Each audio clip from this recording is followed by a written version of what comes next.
ഇനി നിങ്ങളുടെ രണ്ടാമത്തെ ചോദ്യത്തിലേക്ക് വരാം. ഇസ്ലാമിൽ പുരുഷന്മാർ 4 or 5 തവണ വിവാഹിതരാകുന്നു. അവരുടെ ഭാര്യമാരുടെ അനുവാദം ചോദിക്കാറുമില്ല. എന്തുകൊണ്ടാണ് അങ്ങനെ ചെയ്യുന്നത്?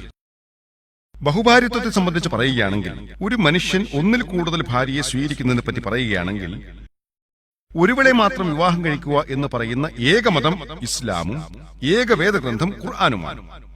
മതങ്ങൾ തമ്മിൽ താരതമ്യ പഠനം നടത്തുന്നയാളാണ്. ഒരുവളെ മാത്രം വിവാഹം കഴിക്കുക എന്ന് പറയുന്ന മറ്റൊരു മതഗ്രന്ഥവുമില്ല. ബൈബിളിലും ഭഗവത്ഗീതയിലും ഹൈന്ദവ വേദങ്ങളിലും ഒരുവളെ മാത്രം വിവാഹം കഴിക്കുക എന്ന് പറയുന്ന ഒരു ഉദ്ധരണി പോലുമില്ല. ഖുർആനിൽ മാത്രമേ ഉള്ളൂ. ഹൈന്ദവ വേദങ്ങൾ വായിച്ചു നോക്കൂ.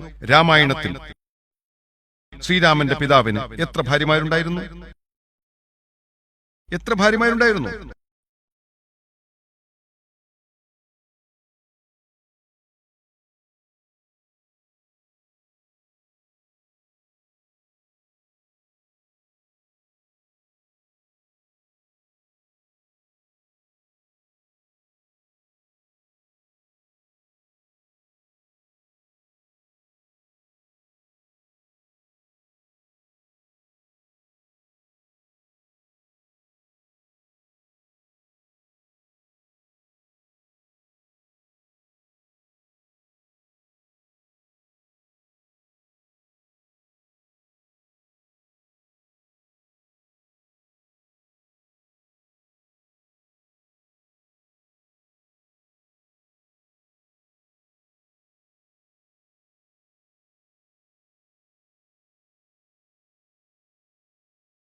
ഒന്നിൽ കൂടുതൽ സ്ത്രീകളെ വിവാഹം കഴിക്കാൻ ഇസ്ലാം അനുവദിച്ചിരിക്കുന്നതിന്റെ യുക്തിപരമായ കാരണങ്ങൾ എന്താണ്?